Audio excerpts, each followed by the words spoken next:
Iya. Selamat pagi Bapak Ibu sekalian, juga Romo Bayu, salam sehat selalu. Sebentar lagi akan kita mulai bindoman yang akan diawali dengan tim pujian, kemudian semua akan di mute all, dan nanti khusus untuk Romo Bayu dan tim pujian bisa unmute sendiri. Kemudian kita akan belajar tentang apakah benar di dunia ini hanya ada satu gereja Katolik bersama dengan Romo Bayu.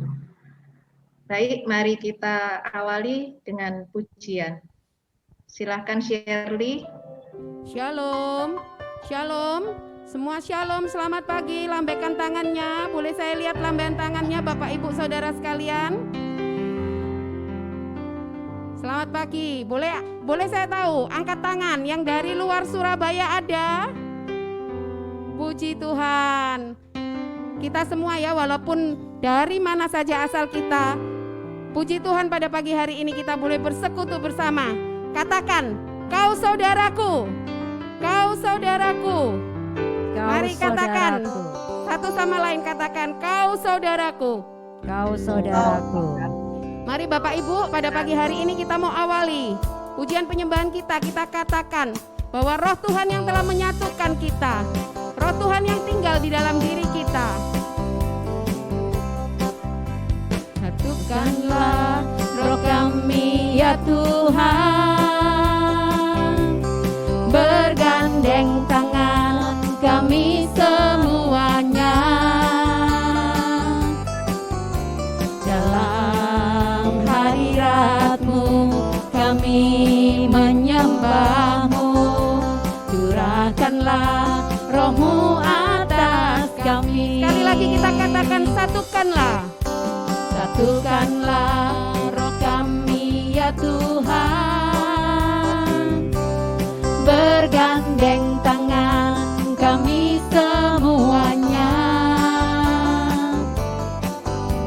dalam hadirat-Mu kami menyembah-Mu, curahkanlah roh-Mu atas kami. Roh tercurah dari surga, roh tercurah dari surga, bumi bersuka cita.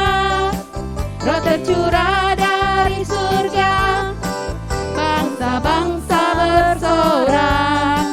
Roh tercurah dari surga, gereja Tuhan dibangkitkan. Roh tercurah dari surga, gereja Tuhan dimenangkan. Semua bangsa-bangsa kan mengaku bahwa Yesus Tuhan. Sekali lagi kita mau satukan roh kita. Satukanlah roh kami ya Tuhan, bergandeng tangan kami semuanya, dalam hadirat-Mu, dalam hadirat-Mu kami menyembah-Mu, curahkanlah roh-Mu atas kami.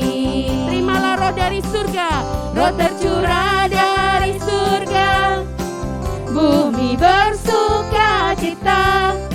Roh tercurah dari surga, bangsa-bangsa bersorak. Roh tercurah dari surga, gereja Tuhan dibangkitkan.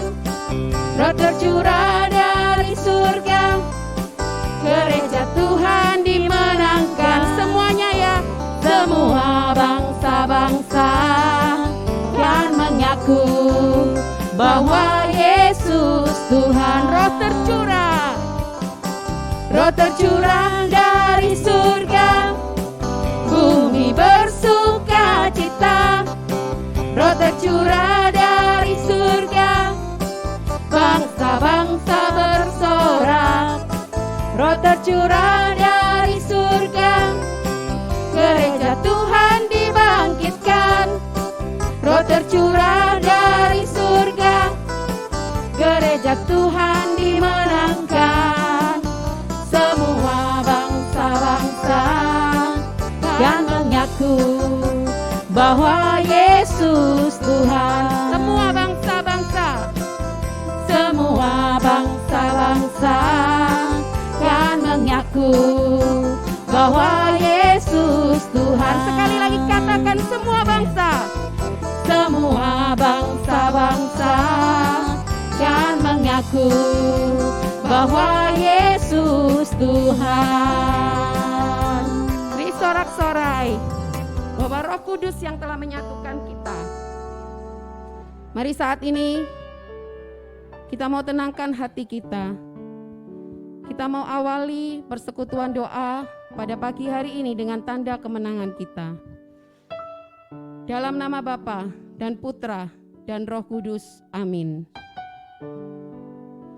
Selamat pagi Allah Tritunggal yang Maha Kudus. Sungguh kami bersyukur kalau pada pagi hari ini dari seluruh penjuru bumi Engkau boleh mengumpulkan kami Tuhan sebagai satu saudara di dalam gereja-Mu yang kudus. Kami bersyukur Engkau masih memberikan kepada kami satu kerinduan untuk kami boleh bersekutu lebih dan lebih lagi. Kami bersyukur Tuhan untuk setiap kesehatan yang Engkau berikan pada kami, dan untuk rahmat-Mu Tuhan yang menarik kami, mengizinkan kami join dalam Zoom online pada pagi hari ini.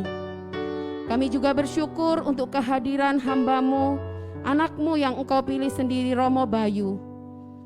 Biarlah saat ini Tuhan kami boleh berkumpul, kami boleh menaikkan rasa syukur kami di hadapan-Mu. Kami boleh Tuhan untuk lebih lagi memiliki pengertian yang benar melalui setiap sabda, setiap pengajaran yang Engkau sudah siapkan bagi kami.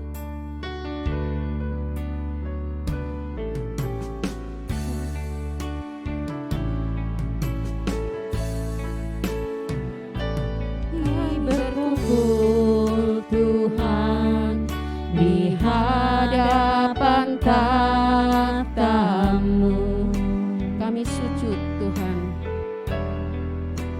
sujud menyembah dalam indahnya hadirat-Mu. Ini kerinduan kami Tuhan. Kami rindu curahan kuasa Roh Kudus,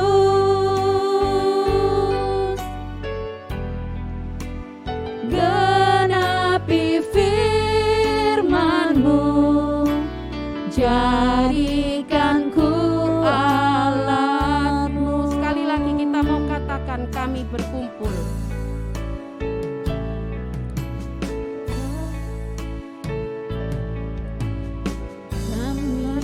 Berkumpul Tuhan di hadapan tahta-Mu, sujud menyembah dalam indahnya hadirat-Mu. Ini kerinduan kami.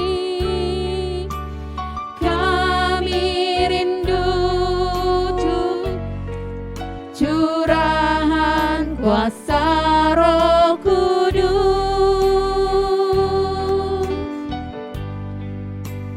genapi firman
sampai seluruh negeri ini, sampai seluruh bumi ini dipenuhi api kemuliaan-Mu.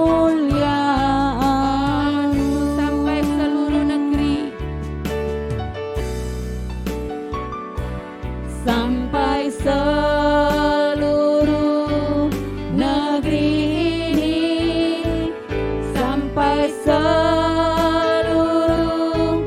bumi ini dipenuhi api kemuliaan-Mu. dipenuhi api kemuliaan-Mu. Dipenuhi api kemuliaan-Mu. Terima kasih Tuhan, kami bersyukur Tuhan, Kau Bapa-Ku yang baik, kami Tuhan. Terima kasih untuk rahmat-Mu. Terima kasih untuk Anugerah-Mu hadirat-Mu. sungguh indah dan besar Tuhan. Kau Bapa yang sungguh baik, Kau curahkan Roh Kudus Yesus, Roh penolong dan penghibur. Terima Kami bersyukur kasih Tuhan buat Terima kasih cinta-Mu. Tuhan. Terima Syukur, kasih, terima kasih. terima kasih Yesus. Segala puji dan syukur hanya bagi-Mu Tuhan di tempat maha tinggi.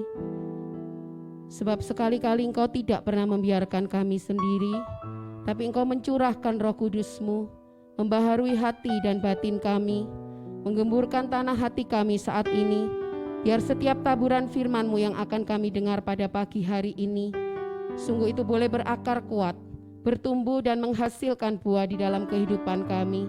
Berbicaralah ya Tuhan, singkapkanlah semua yang terselubung bagi kami, sehingga kami semakin hari semakin mengerti apa yang menjadi kehendak-Mu. Terima kasih Tuhan.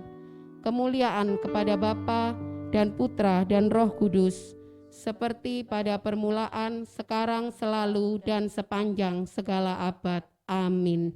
Dalam nama Bapa dan Putra dan Roh Kudus. Amin. Saya kembalikan ke Vera. Ya, terima kasih Shirley. Silakan Romo Bayu. Bapak Ibu, Romo Bayu ini bertugas di Paroki Santo Mikael ya Romo ya? Betul Bu, Paroki Santo Paroki Mikael. Indramayu ya? Iya betul. Ya, mari Romo silakan.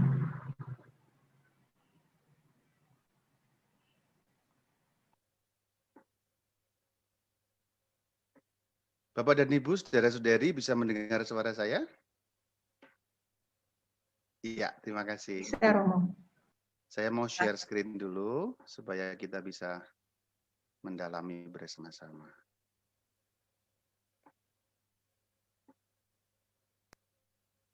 Apakah sudah terlihat?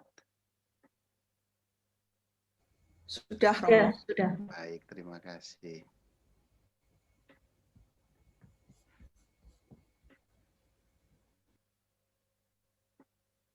Ya. Saudara-saudari semuanya, Shalom Aleichem. Aleichem Shalom. Tema kita adalah Katolik benar-benar satu. Ini merupakan suatu pertanyaan. Ya. Ini nanti agak teknis dan mungkin beberapa dari kita akan sedikit bingung. Ya, enggak apa-apa, tapi saya akan coba pelan-pelan menjelaskannya. Penjelasan yang akan saya berikan hari ini, katekese ini penting nggak penting sebenarnya. Nggak pentingnya adalah ya begitu saja kok dibahas, memusingkan. Terus terang ini akan memusingkan banyak dari kita. Tetapi pentingnya adalah begini. Pentingnya adalah kita tahu mana gereja yang sesungguhnya, yang sejak semula didirikan oleh Sang Kristus Tuhan kita, yang dulu dijanjikan pada saat beliau mengatakan, di atas batu karang ini akan kudirikan gerejaku. Jadi kita akan tahu persis manakah gereja Tuhan Yesus yang didirikan oleh Tuhan Yesus dan masih berlangsung sampai hari ini. Ini pentingnya di situ. Maka mari kita akan mulai sekarang. Kalau ada pertanyaan apakah Katolik itu benar-benar satu? Jawabannya langsung kesimpulannya. Ya, Katolik benar-benar hanya satu, tetapi dengan beberapa ritus. Jadi kalau dikatakan seluruh dunia ini Katolik hanya satu, Romo. Ya, hanya ada satu Katolik, yaitu gereja Kristen yang satu, kudus, Katolik, dan apostolik. Yaitu gereja yang pemimpinnya adalah penggantinya Rasul Petrus, yaitu Bapak Suci alias Bapak Paus, yaitu Uskup Roma. Nah itu satu-satunya gereja Katolik yang ada di atas muka bumi ini, yang kesinambungannya bisa dibuktikan sampai zaman para rasul, dan memang gereja yang dulu didirikan oleh Yesus Kristus Tuhan kita di atas dasar para rasul, dengan menunjuk Rasul Petrus sebagai ketuanya, dan kemudian Rasul Petrus itu digantikan oleh yang namanya Uskup Roma. Uskup Roma itu kita sebut Paus, kita sebut Bapak Suci. Nah itulah gereja Katolik. Berarti gereja Katolik itu sekumpulan orang yang percaya kepada Yesus Kristus dalam satu gereja yang di bawah kepemimpinan Rasul Petrus dan para penggantinya, yaitu Paus. Paus kita yang sekarang, Sri Paus Fransiskus. Jadi memang hanya ada satu. Maka kalau ada pertanyaan, apakah benar Katolik di dunia ini hanya ada satu? Ya, hanya ada satu Katolik, tetapi di dalam gereja Katolik itu ada beberapa ritus. Maka kalau dirumuskan, gereja Katolik itu satu dengan beberapa ritus. Nah, kalau Bapak dan Ibu saudara-saudari melihat peta atau bagan ini sudah mulai agak pusing ya. Itu satu kesatuan gereja Katolik, tapi dengan ada ritus Latin, Bizantin, Koptik, Kaldea, Armenia, dan Antioquia. Itulah gereja Katolik yang satu, tetapi punya beberapa ritus. Ritus itu apa? Kalau ada pertanyaan kok kita ngomong ritus, saya belum pernah dengar kata ritus. Ritus, bahasa Inggrisnya rite ya. Apa itu ritus? Secara singkat, ritus adalah seperangkat tata cara untuk melaksanakan peribadatan. Peribadatan di sini menyangkut sakramen-sakramen, yaitu 7 sakramen. Gereja Katolik dengan ritus manapun, tadi kan ada macam-macam ritus. Ritus Latin juga 7 sakramen, ritus Bizantin juga 7 sakramen, semua ritus itu 7 sakramen. Itu berbeda-beda cara merayakannya. Contoh yang sangat kuat saja, contohnya adalah perayaan misa. Perayaan misa itu sama-sama misa, artinya sama, maknanya sama, menerima tubuh Kristus juga, tetapi cara melaksanakannya berbeda. Cara melaksanakannya berbeda. Urut-urutannya berbeda. Tidak selalu persis sama. Kita yang ritus Latin tidak persis sama dengan yang ritus Bizantin. Yang ritus Bizantin tidak persis sama dengan ritus Kaldea. Jadi itu. Jadi ritus adalah seperangkat tata cara untuk melaksanakan peribadatan. Jadi sama peribadatan yang sedang misa, tetapi berbeda ritus, cara melaksanakannya juga tidak sama. Bajunya juga tidak sama, nyanyiannya tidak sama, lagu-lagunya tidak sama, tata caranya pun tidak selalu persis sama. Meskipun ada, ini catatan, hal-hal esensial yang sama, inti-inti yang sama. Tapi pernak-perniknya bisa tidak sama. Untuk mengerti apakah ritus itu, bagaimana terciptanya ritus, kita mesti tahu dulu kekristenan Barat dan Timur. Ini orang di Indonesia tidak banyak tahu mengenai kekristenan Barat dan Timur.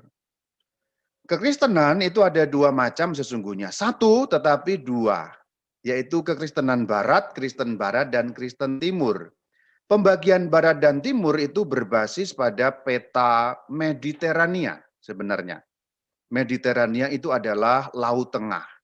Jadi wilayah seputar Laut Tengah, di mana dulu awal-awalnya, abad pertama, abad kedua, abad ketiga, sampai pada abad keempat, iman Kristen itu menyebar di wilayah Mediterania. Mediterania itu meliputi Eropa, kemudian Afrika Utara, lalu Timur Tengah, juga bagian yang sekarang Mediterania. Tidak hanya Eropa, tapi termasuk juga Eropa. Eropa, Afrika Utara, Asia Barat, dan Timur Tengah. Nah, itulah yang disebut wilayah seputar Laut Tengah, seputar Laut Mediterania. Nah, pembagian timur dan barat itu berbasis pada pembagian wilayah ini yang dibelah dua. Yang di sebelah barat disebut barat, yang di sebelah timur disebut timur. Pembagian ini berbasis pada apa awalnya? Pada pembagian wilayah kerajaan Romawi. Karena wilayah seputar Laut Mediterania ini dulunya pada abad pertama, zaman Tuhan Yesus katakanlah begitu, adalah wilayah kekaisaran Romawi, negara besar Romawi. Dan perlu dicatat bahwa iman Kristen, kalau saya ngomong Kristen jangan diartikan Protestan loh ya. Saya selalu berpesan. Karena orang Indonesia kalau dengar kata Kristen, pikirannya pasti Protestan. Salah, itu tidak begitu. Kristen itu ya kita, ya. Kalau di Indonesia kalau ngomong Kristen kan artinya Protestan, itu tidak tepat kata seperti itu. Karena kita Katolik juga adalah Kristen, bahkan Kristen yang nyambung kepada zaman para rasul. Kembali ke persoalan ini, harus diingat bahwa pada abad pertama, yaitu pada zaman para rasul, iman Kristen itu menyebar pertama-tama di wilayah Kekaisaran Romawi dan sekitarnya. Belum sampai ke Indonesia, masih jauh itu. Jadi pada zaman para rasul ya mereka beredar menyebarkan Injil di seputar wilayah Kekaisaran Romawi. Dan keluar-keluar sedikit lah, tapi tidak jauh-jauh dari sana. Memang ada yang sampai ke Persia juga, tapi itu masih berdekatan. Ada yang sampai ke India juga, Rasul Thomas itu sampai ke India, tapi itu boleh dikatakan masih ada sambung-sambungnya juga dengan Kekaisaran Romawi. Ada di sekitar itu. Tidak ada yang jauh sekali sampai ke Jepang misalnya, atau sampai ke Asia Tenggara. Baru nanti abad-abad berikutnya, abad 15, itu baru sampai ke Asia Tenggara, baru sampai Maluku, abad 16. Tapi pada masa awal, pada zaman para rasul ya wilayah ini yang ada di peta. Nah kemudian barat dan timur itu mengacu pada wilayah ini. Wilayah yang dulunya bekas Kekaisaran Romawi, kemudian disebut wilayah barat dan wilayah timur. Ada yang juga mengusulkan istilah Kristiani, tapi itu juga tidak tepat. Ya, ada yang mengusulkan pakai Kristiani Romo, itu tidak tepat karena Kristiani kata sifat. Sedangkan Kristen kata benda. Kristiani itu sifat, ya. Perbuatan yang Kristiani. Nah itu ada juga yang mengusulkan kata Kristiani lebih umum Romo. Kalau Kristiani kan bisa Protestan, bisa Katolik, tapi itu juga salah secara kebahasaan. Karena Kristiani tidak menunjuk pada kata benda. Ada juga yang mengusulkan beberapa kali kepada saya, daripada pakai kata Kristen nanti bingung Romo pakai kata Kristiani. Salah Kristiani. Karena Kristiani itu kata sifat. Ya. Perbuatan Kristiani, tindakan Kristiani. Tapi kalau lembaga atau agamanya tidak bisa disebut Kristiani karena adalah kata sifat. Nah itu ya. Beberapa kali ada yang mengusulkan kalau Kristiani kan di Indonesia lebih ini Romo, lebih umum. Nah itu soal lain. Saya tinggalkan persoalan itu. Itu soal kebahasaan ya. Ya, soal kebahasaan. Kembali ke persoalan ini ya. Barat dan timur ini. Jadi kalau kita mengacu pada dunia Kristen, sekali lagi Kristen bukan Protestan ya.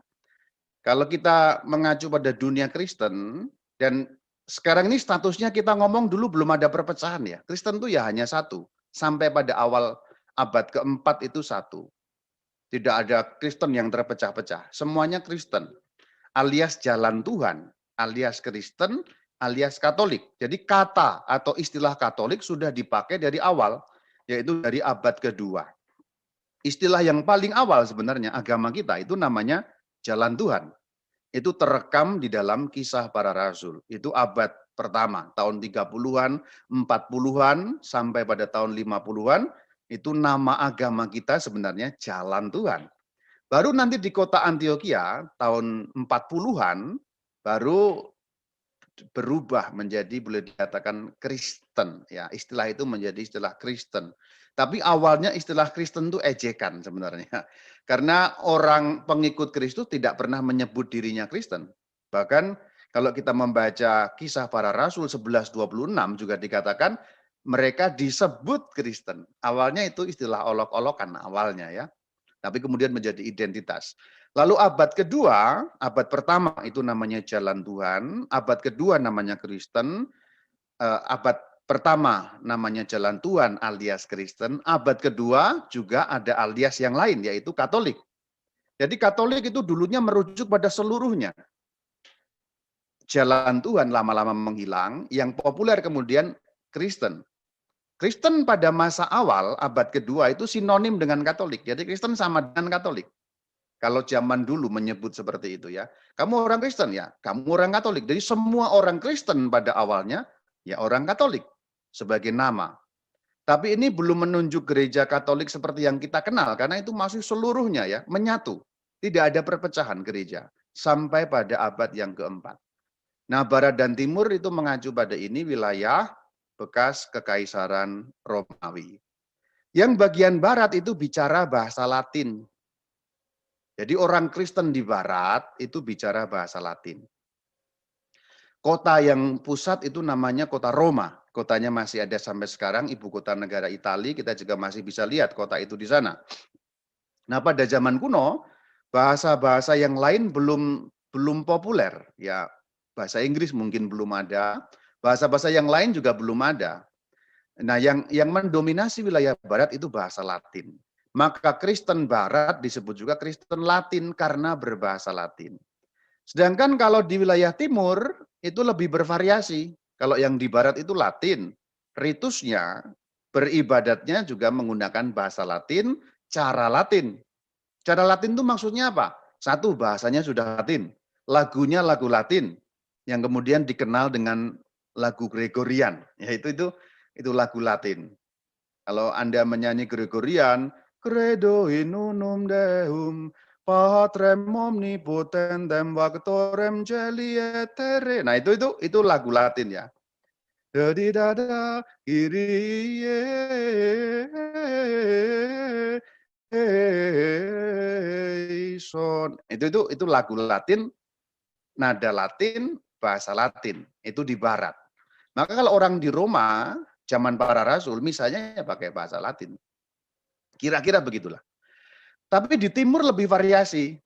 Di timur ada berbagai macam ritus, ada ritus Koptik, ada Antioquia, Kaldea, Armenia, Bizantin, dan bahasanya juga lebih beragam. Ada bahasa Yunani, ada yang menggunakan bahasa Koptik itu bahasa Mesir kuno, ada yang menggunakan bahasa Syria, bahasa Aram, itu bahasa Syria ya, bahasa Armenia juga. Jadi di timur lebih beragam. Jadi kalau mau dikatakan awal, ini sekarang kita ngomong awal ya, zaman para rasul dan sesudah para rasul. Intinya abad pertama, abad kedua, abad keempat, sampai pada abad keempat. Jadi gereja itu masih satu, tapi ada berbagai macam bahasa yang digunakan untuk liturgi, tata caranya yang digunakan juga bervariasi. Itu ritusnya. Jadi secara singkat begini, di barat itu hanya ada satu ritus. Singkatnya begitu, meskipun ada ritus-ritus yang lebih kecil, dan nanti malah bingung. Gampangnya satu ritus Latin, bahasa Latin dengan lagu-lagu Latin, tata cara Latin. Di timur lebih variasi. Di timur sekurang-kurangnya ada 5 ritus. Ritus Koptik itu yang berbahasa Koptik di Mesir, ya. Ritus Antioquia menggunakan bahasa Aram atau Syria Barat, ritus Kaldea itu Syria Timur, ritus Armenia yang pakai bahasa Armenia dan tata cara Armenia, dan ritus Bizantin yang menggunakan bahasa Yunani, menggunakan tata cara kota Konstantinopel. Kok bisa seperti itu, Romo? Ceritanya apa? Sejarahnya begini. Dengan mengetahui ini, meskipun Anda akan berpusing-pusing ria, terus terang di Indonesia jarang ngomong seperti ini. Mungkin baru saya yang bicara begini ya. Dan ini memang terus terang memusingkan, maka ambil nafas dulu, saya juga mau minum dulu. Kenapa kok jadi berbagai macam ritus tadi itu? Ya, kita lihat sejarahnya. Sejarah singkat Barat dan Timur itu kira-kira begini. Ini mungkin akan lebih memperjelas. Gereja Yesus Kristus, gerejanya Yesus Kristus kan didirikan ya. Sang Kristus mendirikan, aku akan mendirikan gerejaku. Kapan berdiri? Pada hari Pentakosta, tahun 33 Masehi di kota suci Yerusalem. Gereja Kristus itu punya nama lain Jalan Tuhan. Punya nama lain juga Kristen. Punya nama lain juga Katolik. Jadi gereja, bahasa aslinya eklesia, eklesianya Tuhan Yesus itu alias Jalan Tuhan, alias Kristen, alias Katolik. Sebenarnya kalau kita ngomong tentang terminologi atau istilah ini memang memusingkan. Loh ya, yang dipakai yang mana Romo? Ya semuanya dipakai. Istilah Jalan Tuhan dipakai, istilah Kristen dipakai, istilah Katolik dipakai, istilah eklesia. Eklesia itu artinya gereja juga dipakai. Jadi eklesia alias Jalan Tuhan, alias Kristen, alias Katolik. Itu menyebar. Kenapa kok menyebar? Itu sudah perintahnya Tuhan Yesus. Dalam firman-Nya di dalam Injil Matius 28 ayat 19. Karena itu pergilah. Siapa yang disuruh pergi? Pengikut-pengikutnya. Jadikanlah semua bangsa muridku. Kalau semua bangsa berarti harus menyebar kemana-mana kan?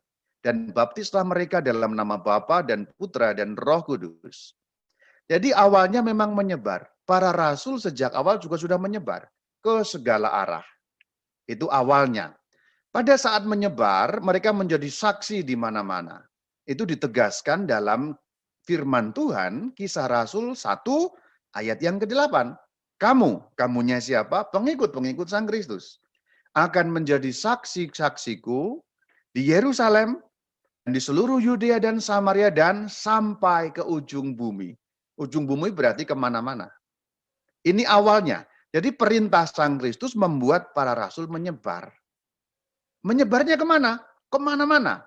Tetapi pertama-tama ke wilayah Romawi dan sekitar itu. Wilayah kerajaan Romawi itu paling mudah. Kenapa? Karena jalan akses sudah seperti jalan tol kalau bahasa kita zaman sekarang. Seluruh wilayah Romawi dihubungkan dengan jalan raya pos. Sehingga antar kota begitu mudah. Tidak seperti wilayah-wilayah di luar itu yang masih berupa hutan belantara, semak-semak, dan lain sebagainya. Sehingga para rasul mendapatkan fasilitas, tanda petik, dari keberadaan negara Romawi itu. Jadi negara Romawi itu sekaligus menindas, sekaligus juga menguntungkan. Menguntungkannya karena menyediakan tanda petik fasilitas yang memudahkan pergerakan. Pada masa kuno, pergerakan manusia paling gampang ya terjadi di wilayah kekuasaan Kekaisaran Romawi. Boleh dikatakan kalau menggunakan bahasa kita zaman sekarang, sudah seluruh kota dihubungkan dengan jalan tol. Tapi jalan tolnya jalan tol zaman kuno ya, jangan dibayangkan seperti sekarang aspal ya. Tapi dari batu-batu yang diperkeras. Tapi itu sangat memudahkan dibandingkan dengan wilayah lain. Nah begitu para rasul menyebar, intinya apa? Ketemu dengan aneka budaya. Pertama kan dari kota Yerusalem.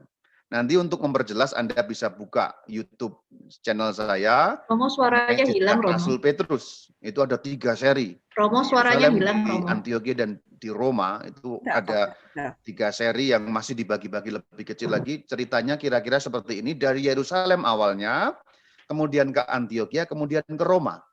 Tapi tidak hanya 3 kota itu, ada kota yang lain namanya Alexandria, yang kota penting juga, atau Iskandaria di negara Mesir modern sekarang. Dulu itu nggak ada negara Mesir seperti sekarang, tapi itu juga masuk wilayah kekuasaan Romawi. Jadi 4 kota ini yang awalnya penting sekali. Apakah hanya di 4 kota ini? Enggak. 4 kota ini pusat-pusatnya.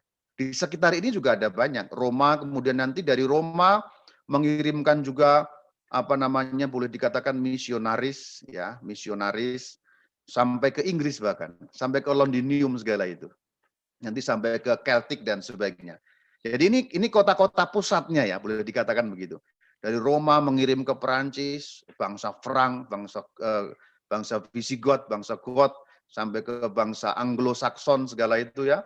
Kemudian di Antioquia itu nanti sampai ke wilayah-wilayah Armenia, wilayah-wilayah Irak sekarang, dulu Babilonia, Kaldea, lalu Persia, dari Alexandria juga sampai nanti ke Ethiopia dan seterusnya. Ini kota-kota penting pada zaman itu. Nah, kemudian pada tahun 70 Masehi Yerusalem runtuh karena dihancurkan kekuasaan pasukan Romawi sehingga tinggal 3 kota yang penting. Ini kota apa, Romo? Ini kota pusat kekristenan pada masa itu. dengan kota pusatnya Roma, karena Roma adalah kotanya Rasul Petrus. Penggantinya maka menjadi ketua dari kota-kota yang lain.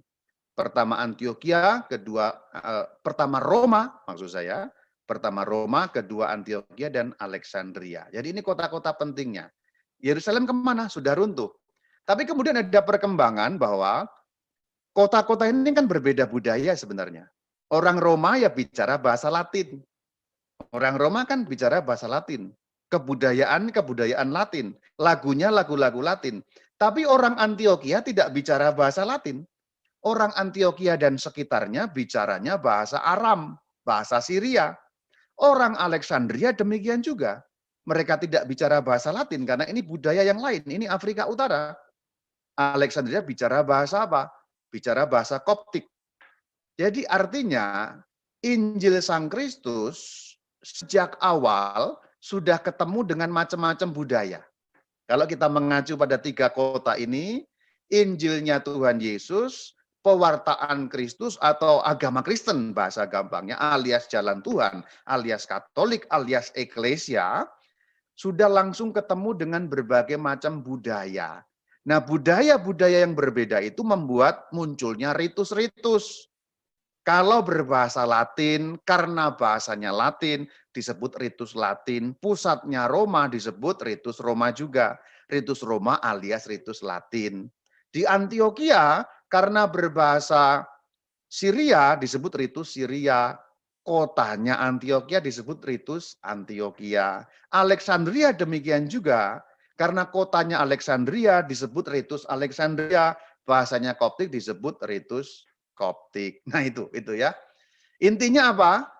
Secara singkat, Injil menyebar, ketemu dengan budaya setempat, kemudian perayaan sakramen, perayaan liturgi, peribadatan menggunakan juga budaya setempat. Itu memunculkan ritus-ritus. Nah, Roma menjadi ritus Latin, Antioquia ritus Syria, Alexandria namanya ritus Koptik. Ini dulu intinya ya. Ini yang 3 besar ya, 3 besar awal ya. Jadi kalau orang di Roma, misalnya bagaimana Romo? Pakai bahasa Latin, lagu-lagu Latin. Kalau orang di Antioquia bagaimana Romo? Pakai bahasa Syria, yaitu bahasa Aram, lagu-lagu Syria yang mirip-mirip Arab. Koptik bagaimana Romo? Pakai bahasa Koptik. Kalau orang di Mesir seperti itu. Mirip-mirip juga lagu-lagu Timur Tengah. Jadi sangat tidak seragam. Yang seragam adalah inti-intinya, tapi cara merayakannya tidak seragam dari awal. Kemudian perkembangan baru, ini dulu dicerna ada 3 kota penting melahirkan ritus-ritus. Kemudian ada kota yang baru yang didirikan, sebenarnya kota yang lama tapi dihidupkan kembali. Dulu menjadi kota mati boleh dikatakan namanya Bizantium. Kemudian dihidupkan oleh Kaisar Konstantinus, disebut Konstantinopolis. Konstantino mengacu pada nama Kaisar Konstantinus, polis artinya kota. Konstantinopolis artinya kotanya Konstantinus, atau disingkat Konstantinopel. Panjangnya Konstantinopolis. Pada tahun 325, itu didirikan kota itu menjadi pusat kerajaan. Lalu terbagi 2 wilayah kekaisaran itu, yang barat itu Latin, timur Yunani. Nah, ini awal tadi itu ya, kita kembali ke awal, 3 kota penting, Roma, Antioquia, Alexandria. Kemudian dengan munculnya Konstantinopel menjadi 4. Kemudian Yerusalem dihidupkan kembali karena sudah dapat dikuasai kembali atau sudah dapat dihidupkan lagi. Menjadi 5, dalam tradisi kekristenan zaman dulu ini disebut pentarki, karena 5 kota penting kekristenan. Roma, Konstantinopel, Antioquia, Alexandria, dan Yerusalem. Ini 5 kota penting. Dan masing-masing kan punya budaya sendiri-sendiri. Orang Roma Latin, orang Alexandria berarti dengan apa? Dengan Koptik, Antioquia dengan Syria, Yerusalem ada pengaruh juga pengaruh Syria, Konstantinopel dengan apa? Dengan Yunani, ya, dengan Yunani. Ini 5. Kemudian pada perkembangan selanjutnya, awalnya hanya 3, lalu menjadi bertumbuh ritus-ritus itu. Awalnya kan hanya 3, kemudian bertumbuh juga Latin, Koptik, Kaldea, lalu langsunglah lengkapnya seperti ini. Nah, inilah lengkapnya sekarang. Sampai pada abad keempat, boleh dikatakan abad keempat, akhirnya fix, boleh dikatakan begitu, secara umum, ritus-ritus inilah yang dipakai dalam gereja yang satu, kudus, katolik, dan apostolik. Ingat, bahwa sampai abad keempat, gereja benar-benar satu. Gereja yang mana yang dimaksud? Ya gereja katolik tadi itu. Eklesia atau gereja, alias jalan Tuhan, alias Kristen, alias Katolik. Jadi boleh dikatakan sampai pada abad keempat, semua orang Kristen itu ya orang Katolik. Karena itu sinonim. Jalan Tuhan sama dengan Kristen, sama dengan Katolik, sama dengan Eklesia. Kalau kamu anggota Eklesia, Eklesia itu artinya gereja, kamu orang Kristen. Kalau kamu orang Kristen, sama dengan kamu orang Katolik, otomatis. Karena memang itu sinonim. Eklesia sama dengan jalan Tuhan, sama dengan Kristen, sama dengan Katolik. Ini sampai abad keempat. Jadi harus Anda pahami, sampai abad keempat, semua Kristen adalah Katolik. Dan memang satu. Tetapi kesatuan itu, satu Tuhan, satu baptisan, satu iman. Kesatuan itu bukan berarti satu dalam cara beribadah loh ya. Bukan satu dalam cara beribadah. Cara beribadahnya beda-beda. Ada cara Latin, ya.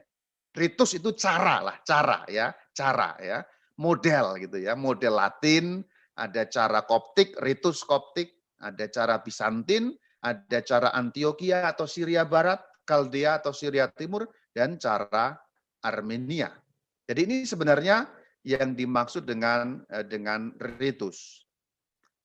Pendek kata apa? Pendek katanya adalah gereja Katolik benar-benar satu. Tapi ingat, kita ngomong tentang abad keempat. Abad keempat, sampai abad keempat. Abad pertama, abad kedua, abad ketiga, sampai pada abad keempat. Nanti setelah abad keempat, beda lagi ceritanya ya. Ini ngomong sampai abad keempat, gereja Katolik benar-benar satu, tetapi dengan variasi ritus. Baik yang barat maupun yang timur. Yang barat hanya ada satu, ritus Latin. Yang timur ada 5, Bizantin, Armenia, Antioquia, Kaldea, dan Koptik. Ini kekayaannya. Kita di Indonesia nggak banyak tahu. Kenapa? Kenapa kok kekayaan seperti ini kita nggak banyak tahu? Kita agak-agak desa sebenarnya di Indonesia ini. Kita bingung-bingung ketika melihat ada misa dengan cara lain.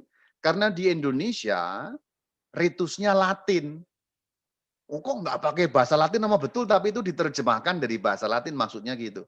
Jadi kita di Indonesia, karena mengambil dari ritus Latin. Kenapa kok mengambil dari ritus Latin di Indonesia? Karena dulu misionarisnya dari wilayah barat. Orang-orang Belanda, orang-orang Itali beberapa, orang-orang Jerman beberapa juga. Itali, Jerman, dan seterusnya itu Eropa itu Latin semuanya, ritusnya ritus Latin. Maka orang Indonesia taunya Katolik dalam ritus Latin. Jadi Katolik itu satu, tapi ritusnya banyak. Sekarang kita pengandaian. Seandainya, kita andaikan saja. Seandainya dulu ya, seandainya yang menjadi misionaris ke Indonesia adalah orang-orang Katolik Kaldea. Belum lama dikunjungi Bapak Suci itu ya. Orang-orang Irak. Seandainya orang-orang Irak yang dulu menjadi misionaris ke Indonesia, kemungkinan besar orang Katolik Indonesia itu akan menggunakan ritus Kaldea atau Syria Timur. Jadi kita menjadi Latin di Indonesia karena dari sejarahnya. Misionarisnya dari Eropa, wilayah Barat. Seandainya orang Irak dulu yang pertama datang ke Indonesia, kita tetap menjadi orang Katolik juga, tapi kita cara misanya menggunakan cara Irak, cara Kaldea. Kaldea itu menggunakan ritus Syria Timur. Itu contohnya. Atau contohnya, yang lain kalau dulu yang datang ke Indonesia mewartakan Injil Kristus adalah orang-orang Mesir contohnya. Ritus kita, ritus Koptik pasti. Nah itu. Jadi di Indonesia ini nggak tahu yang lain, yang wilayah timur, karena memang Indonesia hanya ada satu ritus, yaitu Katolik ritus Latin. Disebut juga Katolik Roma. Istilah Katolik Roma itu mengacu pada ritusnya. Latin itu sama dengan Roma. Roma sama dengan Latin. Ini bukan mengacu pada kepemimpinan Bapa Suci, bukan. Ini kata Katolik Roma, istilah Katolik Roma, itu artinya Katolik yang menggunakan tata cara Roma. Kalau Katolik di Irak menggunakan tata cara Roma atau enggak Roma? Enggak, mereka menggunakan tata cara Irak atau Kaldea. Tapi orang-orang Katolik Irak, meskipun menggunakan tata cara Kaldea atau tata cara Irak, mereka juga mengakui Paus Roma sebagai pemimpin. Hanya beda ritus gitu loh. Hanya beda ritus. Jadi contoh kemarin Bapak Suci itu misa. Cara misanya lain karena menggunakan ritus Kaldea. Ada bau-bau Arab dan lain sebagainya itu ya. Itu namanya ritus Kaldea. Nanti kalau Anda mau searching itu bisa di EWTN ada, kalau enggak Vatican News ada. Searching di YouTube Vatican News, itu Anda bisa lihat misa menggunakan cara Kaldea. Itu ritus yang lain, ritus yang timur. Tapi apakah mereka juga mengakui Bapak Suci sebagai pemimpin? Mengakui. Hanya ritusnya bukan ritus Roma. Jadi sekali lagi, istilah Katolik Roma bukan menunjukkan siapa pemimpinnya, bukan. Tapi ritusnya apa? Cara beribadatnya pakai apa? Katolik Roma berarti kita di Indonesia, Katolik Roma berarti kita orang Indonesia menggunakan cara beribadat kota Roma, yaitu bahasa Latin, lagu Latin. Kita di Indonesia itu Latin, meskipun diterjemahkan dalam bahasa Indonesia. Tapi aslinya bahasa Latin. Tuhan sertamu misalnya. Dan sertamu juga. Itu aslinya kan Dominus vobiscum, et cum spiritu tuo. Atau tanda salib. Dalam nama Bapa dan Putra dan Roh Kudus. Amin. Itu dari Latin. Apakah ada tanda salib versi lain? Ada sedikit versi lain. Di wilayah timur masih ditambahkan Tuhan yang Esa. Ada kalau wilayah timur ya. Kekristenan timur menambahkan Tuhan yang Esa. Dalam nama Bapa dan Putra dan Roh Kudus, Tuhan yang Esa. Ada kalau di wilayah timur. Wilayah barat tidak perlu ditambahkan. Hanya in nomine Patris et Filii et Spiritus Sancti. Amen. Kita hanya begitu kan. Kalau diterjemahkan, kalau versi Latin, dalam nama Bapa dan Putra dan Roh Kudus. Amin. Sudah. Kalau wilayah timur, dalam nama Bapa dan Putra dan Roh Kudus, Tuhan yang Esa. Amin. Apakah berbeda? Berbeda sedikit rumusannya. Apakah intinya berbeda? Ya tidak, karena itu mengungkapkan iman yang sama. Ini sejarahnya. Nah, kesatuan gereja, ini saya masih ada waktu enggak ya? Masih kayaknya ya. Saya agak cepat kalau gitu ya. Ada waktu, Romo. Kan saya agak cepat. Nah, ini masih satu ya gereja ya, gereja satu ya.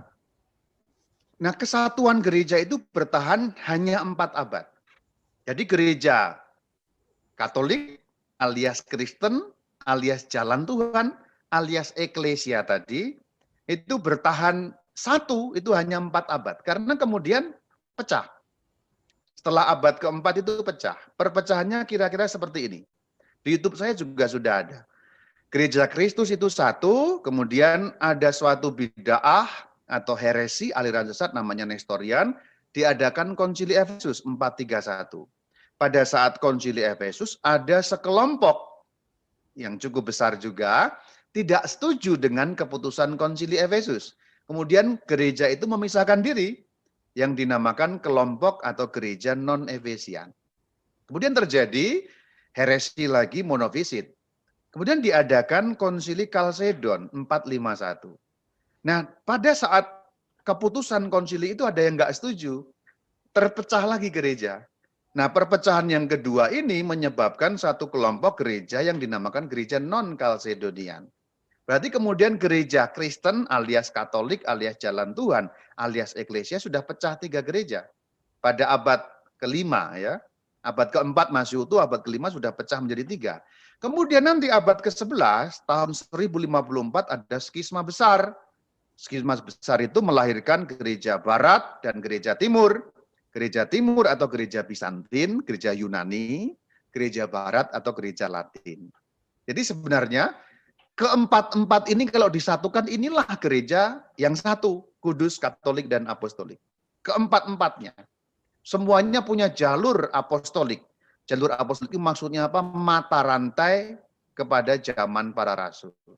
Inilah gereja yang asli. 4 ini yang asli. Di luar yang 4 ini KW. Dalam arti bukan gereja, tapi komunitas gerejawi. Nah, keempat-empatnya ini pada zaman modern punya nama. Yang non-Efesian itu namanya gereja Asiria atau gereja Timur Asiria. Yang non-Kalsedonian kemudian menamai diri gereja Ortodoks Oriental. Yang gereja Bizantin menamai diri Ortodoks Timur. Ingat, ada 2 Ortodoks yang berbeda. Ortodoks Oriental itu asalnya dari 451 yang memisahkan diri. Ortodoks Timur itu berasal dari 1054 yang memisahkan diri. Kemudian yang gereja Latin disebut gereja Katolik. Jadi 4 gereja inilah yang sama-sama apostolik. Kalau disatukan ya inilah gereja yang satu sebenarnya. Tidak ada satu melebihi yang lain karena inilah kesatuannya. Kalau 4 ini nyatu ya baru satu gitu. Ini pada zaman modern. Nah sekarang ritusnya, tadi kan perpecahannya ya. Gereja Katolik, kemudian akhirnya nama Katolik.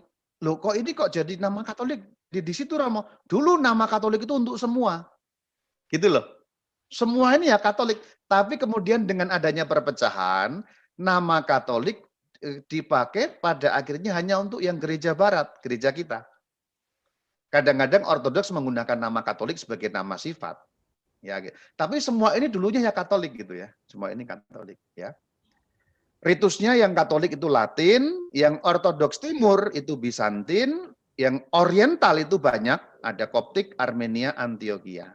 Yang Timur Asiria itu Kaldea.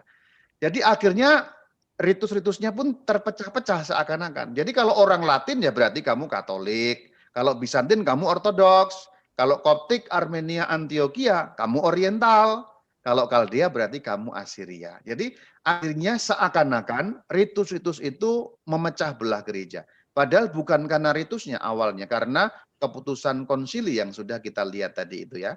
Perpecahannya karena itu. Tapi seakan-akan kemudian terbagi menjadi ritus-ritus. Kalau kamu Katolik pasti Latin. Nah, seakan-akan begitu. Tapi ada proses rujuk. Perhatikan di sini, agak ruwet memang ceritanya.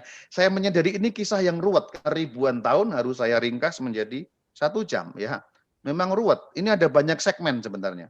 Tapi nanti kalau ada tanya jawab bisa diperjelas. Kita kembali ke sini. Inilah keempat gereja yang apostolik. Di luar ini tidak apostolik dan bukan gereja. Jadi kalau ada yang di luar ini berarti dia adalah persekutuan gerejawi. Hanya 4 inilah yang disebut gereja. Yang betul-betul nyambung, ya, nyambung sampai pada zaman para rasul. Nah ini perhatikan ada perpecahan. Nah kemudian ada yang kembali menyatu. Dari gereja Timur Asiria, perhatikan garis panahnya menyatu. Nah itu, contohnya gereja Katolik Kaldea. Itu dari Asiria menyatu belum seluruhnya, tapi sebagian besar ke gereja Katolik. Jadi menyatu lagi, dalam proses menyatu lagi. Nah kemudian penyatuan itu juga melibatkan yang Ortodoks, Oriental. Perhatikan kemudian menyatu lagi, menyatu lagi. Pendek kata adalah gereja yang awalnya terpecah tadi kemudian menyatu. Perhatikan lingkaran yang 3 itu. Ada yang kemudian menyatu, tapi ternyata masih ada yang belum mau. Ini terpecah lagi. Jadi ini ada yang kembali ke gereja Katolik, ada yang masih terus. Jadi kalau sekarang masih 4 Romo masih. Tapi sudah ada yang menyatu. Nah yang menyatu itu disebut Katolik Timur. Kenapa kok disebut Katolik Timur? Karena Katolik menggunakan ritus-ritus Timur yang bukan Latin. Ingat, Latin itu ritus Barat, karena wilayah Barat. Kalau ritus Timur tadi 5 tadi. Ya ingat ya, ruwet memang. Pusing ya, pusing memang. Nah intinya seperti itu. Maka ketika ada Katolik Timur, kita kembali ke Katolik Timur di sini, langsung ringkasnya lah ini, biar nggak terlalu pusing. Sebenarnya ada satu lagi pokok bahasan, Maronit dan Italo Albania, tapi nggak usah lah, itu nanti pusing. Intinya langsung Katolik Timur. Katolik Timur artinya apa?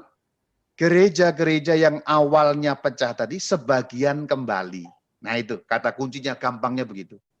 Gereja-gereja yang awalnya terpecah 431, 451, 1054 kan terpecah menjadi 3 tadi itu, lalu menjadi 4 besar tadi itu, ada yang sebagian kembali. Yang sebagian kembali itu disebut Katolik Timur. Apa artinya Katolik Timur? Gereja Katolik tapi menggunakan ritus Timur, bukan ritus Latin. Apakah sama-sama dengan kita? Sama, karena aslinya kan dulu satu. Satu tapi ritusnya banyak, kemudian terpecah-pecah, ini kembali meskipun belum semuanya kembali. Nah, yang disebut Timur tadi itu ini ya, jangan lupa ya. Ritus Koptik, ritus Bizantin, Armenia, Kaldea, dan Antioquia. Bukan ritus Latin. Latin sama dengan Barat, sama dengan Roma. Jadi kalau kita ngomong Barat hanya satu, Latin atau Roma. Kalau ngomong Timur ada 5 ritusnya, tata caranya. Nah, maka gereja Katolik lengkap lagi sekarang ritusnya. Ada Latin, ada Bizantin, ada Koptik, ada Kaldea, ada Armenia, ada Antioquia. Jadi nanti kalau suatu kali Anda lihat ada gereja Katolik Kaldea, itu sama dengan kita, menyatu dengan Paus, tetapi tata cara beribadatnya beda, yaitu menggunakan ritus Kaldea. Maka gereja Katolik itu kembali ke kesimpulan awal, ini ya, ini satu, tapi tata cara beribadatnya seperti awal mula dulu, ada 5 yang timur, plus 1 yang barat. Lalu yang gereja lain bagaimana Romo? Masih. Yang tadi itu ya masih seperti ini, mereka-mereka tadi itu masih seperti itu. Suatu kali kalau kembali menyatu ya menjadi utuh lagi, gereja yang satu, kudus, Katolik, dan Apostolik. Semoga menyatu. Maka gereja Katolik itu gereja yang satu, tapi dengan beberapa ritus. Apa yang disebut gereja Katolik? Yaitu gereja yang mengakui Sri Paus atau Uskup Roma sebagai pemimpinnya. Jadi kalau ada gereja yang belum mengakui Sri Paus sebagai pemimpinnya, itu bukan gereja Katolik, meskipun ya dulunya ya satu ya. Contoh, gereja Ortodoks Oriental. Pemimpinnya di mana Romo? Di Alexandria atau di Mesir. Namanya Paus Alexandria. Kalau Ortodoks Timur, Romo, pemimpinnya di mana? Di Konstantinopel, namanya Patriark Konstantinopel. Kalau gereja Asiria, Romo, ada di mana? Ada di Baghdad, namanya Katolikos Babilonia. Nah, keempat-empatnya ini kalau menyatu utuh kembali. Tetapi sebenarnya dalam gereja Katolik sekarang sudah utuh kembali ritusnya. Seluruhnya ada dalam gereja Katolik. Meskipun secara yurisdiksi, ya, yurisdiksi itu berarti pemerintahan, bahasa gampangnya, belum menyatu lagi. Tapi ritusnya sudah lengkap. Pendek kata, gereja Katolik satu dengan beberapa ritus. Maka kalau Anda pergi ke Irak contohnya, Anda nanti ke Baghdad, Anda bisa lihat misa dengan cara Kaldea, itu sama dengan kita, Katolik juga, hanya cara beribadatnya lain. Kalau suatu ketika Anda pergi ke Armenia, ada Katolik Armenia, lalu Anda beribadat di sana, nah itu sama dengan kita, hanya cara beribadatnya lain. Koptik, Bizantin, Antioquia, demikian juga. Semoga keterangan saya menambah Anda pusing, atau tapi semoga intinya adalah gereja kita dapat dipertanggungjawabkan runutan sejarahnya. Begitu jelas dari zaman para rasul, intinya adalah gereja Katolik, mata rantainya jelas sampai zaman para rasul. Shalom alaikum. Terima kasih Romo Bayu yang sudah memberikan penjelasan dan pencerahan. Kita ingat beberapa saat yang lalu Romo Bayu kalau memberikan penjelasan itu ala Jepang. Jelas dan gampang. Tapi hari ini seperti musik R&B, ruwet and sedikit bulat ya Romo. Betul, memang ini bahannya yang bulat ini. Ya, tetapi nanti kita kalau mendapatkan bahannya akan kita pelajari atau mungkin Anda bisa melihat di situsnya Romo Bayu di KitKat ya. Dan mungkin kalau ada yang bertanya kami persilahkan untuk chat. Jadi supaya untuk mengirit waktu. Ini ada satu pertanyaan Romo ya kalau tidak salah. Romo, apakah penyebutan nama Katolik ada dalam kitab suci? Terima kasih. Ya kalau harafiah untuk menyebut gereja Katolik ya tidak ada. Kalau menyebut, kalau kata Katholon ada, seluruh jemaat, artinya seluruh ada dalam Alkitab, tapi bukan dalam arti gereja Katolik. Itu kan abad kedua baru muncul. Ya, kalau tadi kita mendengarkan Romo menjelaskan bahwa ada 4 gereja, tetapi semuanya itu adalah Katolik dan kita itu menganut dari Katolik Latin ya Romo ya. Jadi itu adalah ritus Barat. Demikian, masih ada yang mau bertanya mungkin? Saya kira memang menjadi pusing sekali ini. Ini bukan penjelasan yang memang memusingkan. Saya menyadari. Ya, dan ada banyak yang ingin minta makalahnya kalau nanti diizinkan Romo bisa di-share. Mungkin dibuat lebih sederhana ya. Kalau tidak ada pertanyaan akan kami lanjutkan.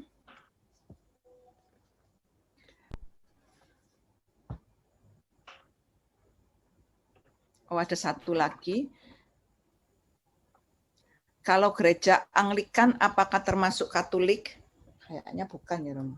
Gereja Anglikan bukan Katolik dan bukan gereja Apostolik karena Anglikan keluar dari Katolik Barat. Ya. Dulu ceritanya karena Raja Henry ke-8 itu bahasa gampangnya mau kawin lagi nggak boleh sama Paus Roma. Lalu Henry boleh dikatakan Henry marah lalu mengatakan kalau begitu putus sama Roma. Paus, saya tidak mengakui kamu lagi sebagai pemimpin. Mulai sekarang orang Katolik di Inggris saya pemimpinnya. Raja Henry. Raja Inggris pemimpin mulai sekarang. Nah, sejak itu orang Katolik di Inggris terpecah menjadi 2. Satu yang tetap setia pada Paus, lalu menjadi sebagian kecil, tapi sebagian besar ikut raja karena takut. Karena kalau ikut Paus, mengakui Paus, kamu dibunuh. Maka sebagian besar orang Katolik itu terpisah dari Roma, pemimpinnya menjadi raja, sejak itu diberi nama supaya membedakan. Katolik di Inggris, maka disebut Anglikan, dari kata Anglo. Anglo kan Inggris ya, England, Anglo. Jadi Anglikan sebenarnya orang Katolik yang memisahkan diri dari Roma dengan mengangkat Raja Inggris sebagai pemimpinnya.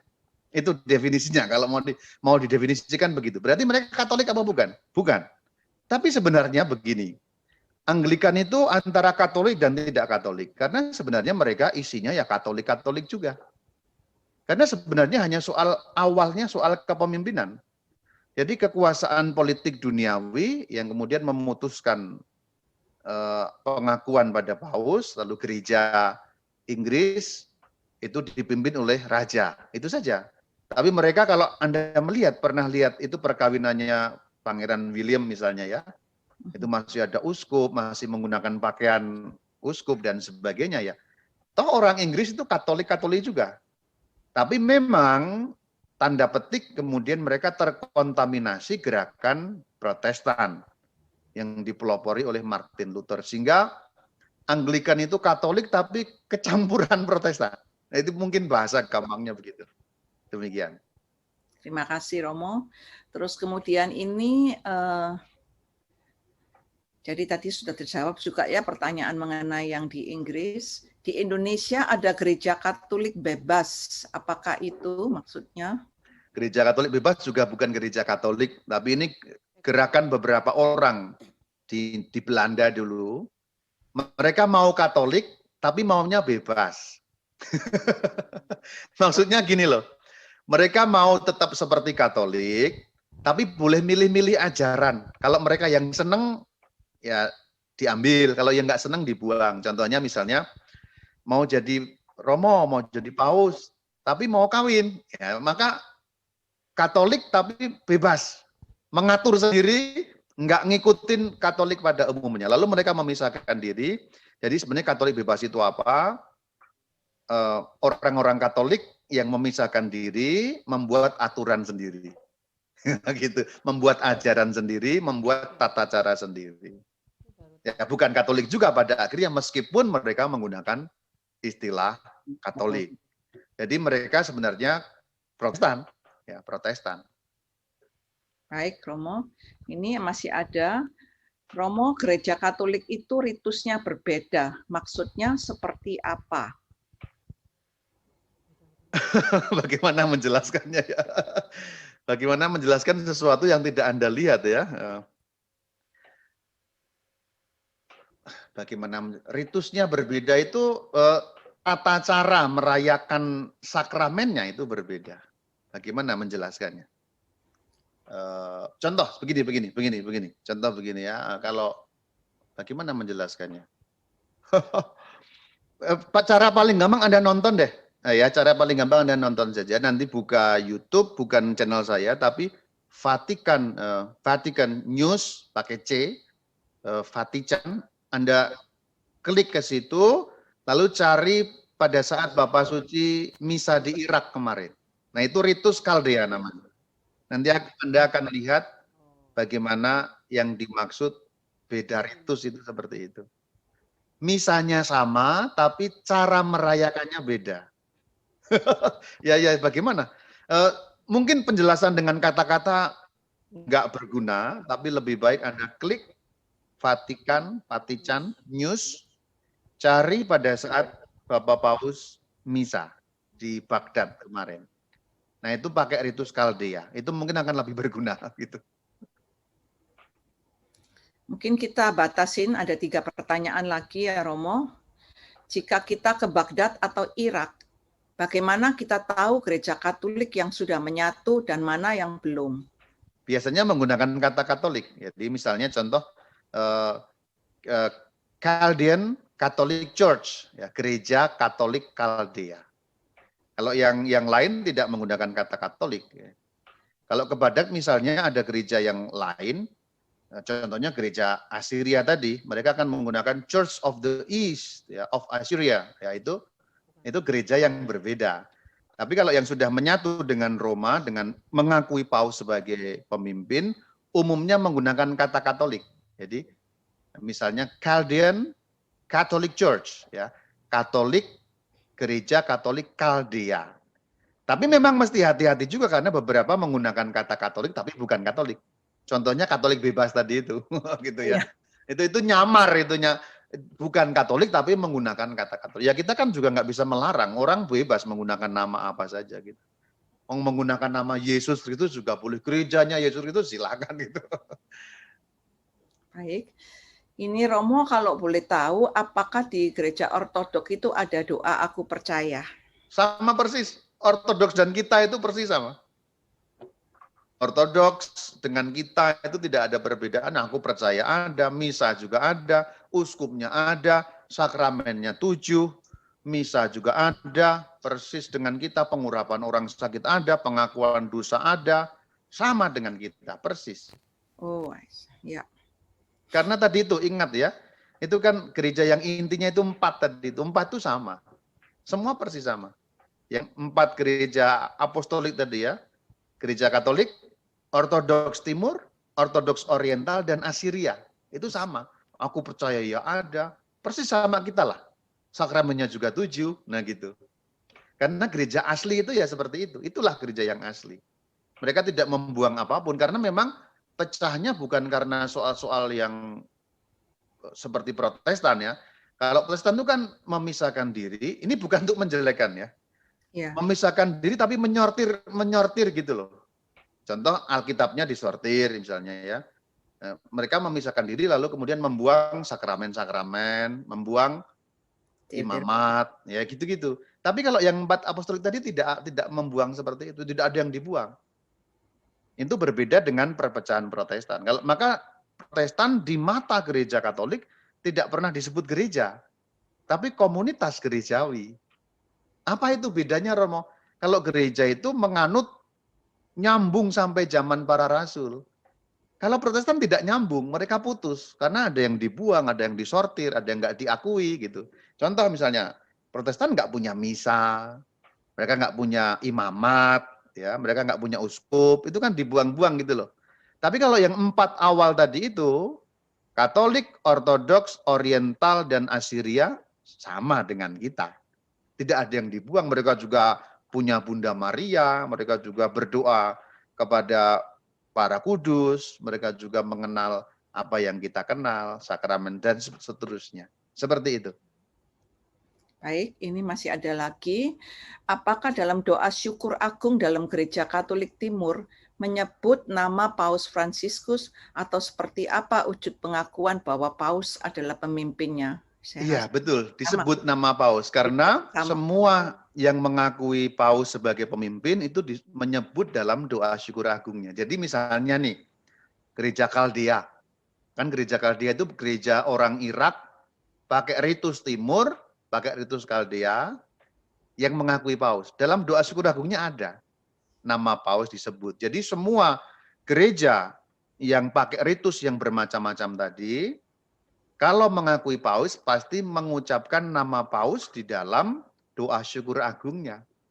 Kan kalau kita kan gitu ya, kalau kita misa di Indonesia kan itu pakai ritus Latin, bersama dengan Paus kami Fransiskus kan gitu. Orang kalau di Irak, kalau gereja yang sudah menyatu dengan Paus, menyebut nama Paus juga. Dengan Paus kami Fransiskus. Orang di Armenia, kalau gerejanya itu sudah menyatu dengan Paus, yang namanya Gereja Katolik Armenia, itu juga menyebut nama Paus. Perbedaannya adalah dengan Ortodoks, mereka tidak menyebut nama Paus, karena mereka belum lagi menyatu dengan pemimpin, yaitu yang di Roma. Begitu. Baik, ini yang terakhir Romo, apakah Gereja Ortodoks Timur masih memegang 3 pilar agama Katolik, yaitu Magisterium, Gereja Tradisi Suci, Alkitab Katolik, Deuterokanonika? Sama ya, Gereja Timur yang tidak hanya Ortodoks Timur, Ortodoks Oriental, dan Assyria. Jadi jangan lupa ada 4 ya, ada 4. Ya.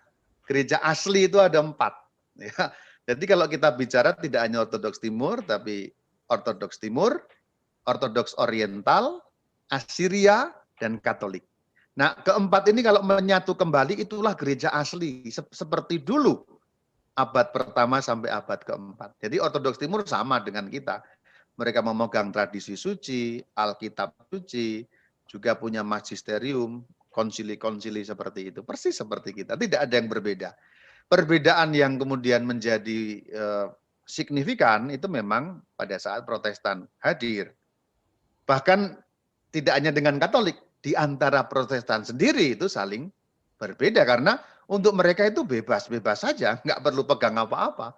Semau pemimpinnya mau memutuskan seperti apa. Tentu kalau saya bicara begini tidak untuk mengatakan mereka jahat atau apa, enggak. Hanya mengatakan sejarahnya seperti itu ya, sejarahnya seperti itu. Tapi kalau gereja yang 4 tadi sama ya. Alkitab juga dipegang, bahkan Alkitabnya punya Deuterokanonika loh ya, jangan lupa. Sama ya. Sama, Alkitabnya Ortodoks itu punya Deuterokanonika, sama dengan kita. Alkitabnya Oriental juga punya Deuterokanonika, Alkitabnya Assyria sama. Karena Alkitabnya Katolik punya Deuterokanonika kan, sama. Hanya Alkitabnya Protestan nanti yang tidak sama, karena dibuang oleh Luther, disortir Alkitab itu. Itu sejarahnya seperti itu. Jadi kalau kita ditanya Ortodoks sama, sama. Tambahan, tidak hanya Ortodoks Timur, Oriental juga, Assyria juga. Begitu. Baik Romo, terima kasih. Mohon tunggu sebentar untuk sedikit doa dan pengumuman. Setelah itu kami mohon Romo memberikan doa berkat ya. Baiklah saudara-saudari yang terkasih, kita akan berdoa singkat pada kesempatan pada pagi hari ini. Demi nama Bapa, Putra, Roh Kudus, amin.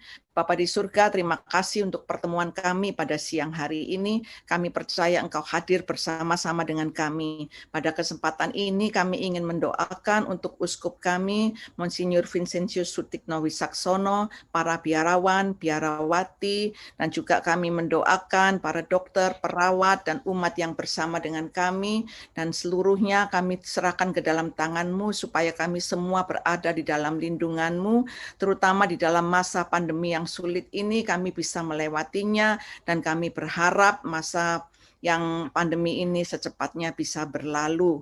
Dan juga kami mendoakan untuk anak Yohanes, agar Tuhan jamah hatinya dan Tuhan beri yang terbaik buatnya. Terima kasih Bapak untuk Romo Bayu yang sudah memberikan penjelasan begitu singkat. Kami percaya Engkau memberkati Romo Bayu ini sehingga pelayanannya semakin dan semakin indah untuk menjadi berkat khususnya bagi umat Katolik yang sangat memerlukannya. Doa ini kami naikkan di dalam nama Yesus, Tuhan dan Juru Selamat kami.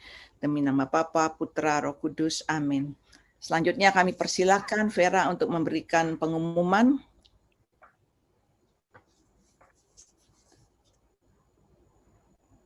Ya, thank you, J. Bapak Ibu sekalian, pengumuman untuk Selasa depan kita akan dilayani oleh Romo YouTuber juga, Romo Deso, yaitu Romo Abba, dengan tema kalau hari ini kita mengenal gereja Katolik itu hanya ada satu di dunia dengan banyak ritus, maka kita akan belajar bagaimana gereja Katolik yang rendah hati dan sederhana, supaya kita benar-benar layak di hadapan Tuhan.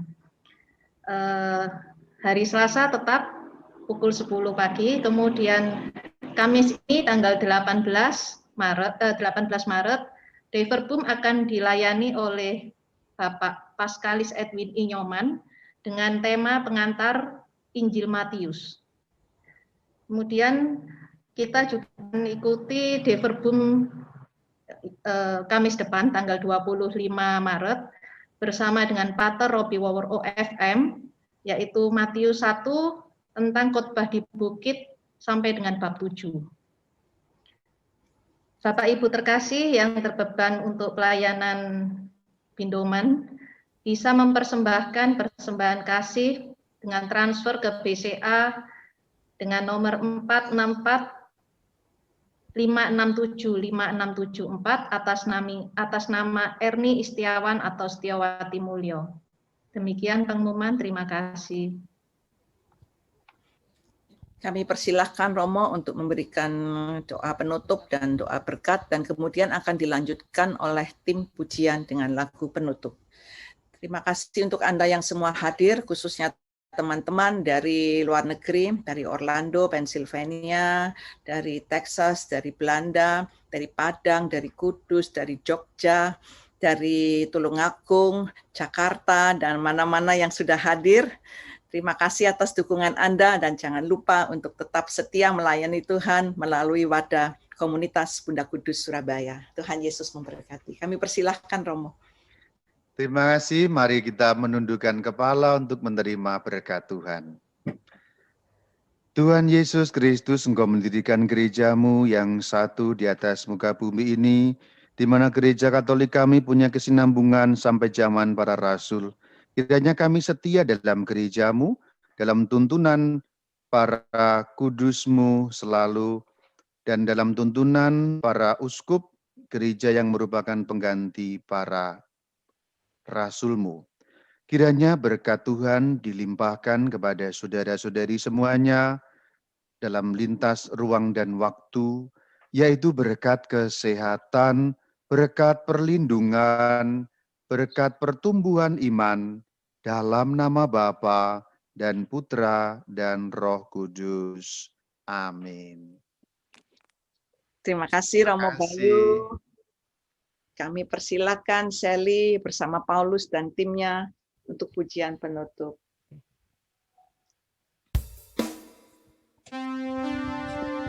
Mari saat ini kita mau akhiri persekutuan kita dengan pujian penyembahan tetap, yaitu kita mau nyatakan api kemuliaan Tuhan boleh dicurahkan bagi setiap kita.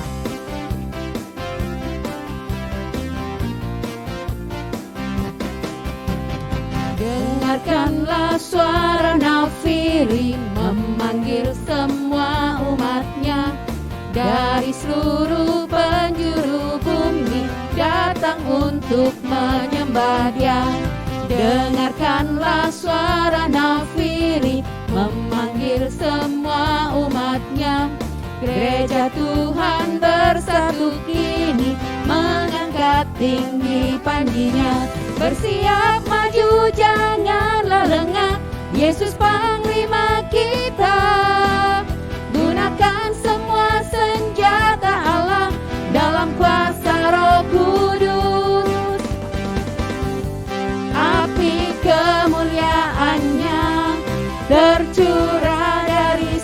surga.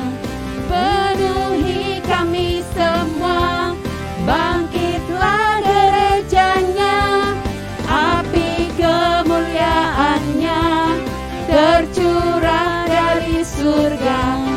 Beritakan pada dunia bahwa Yesuslah Raja, segala raja. Api kemuliaannya, Api kemuliaannya tercurah dari surga. Penuhi kami semua, bangkitlah gerejanya, api kemuliaannya tercurah dari surga.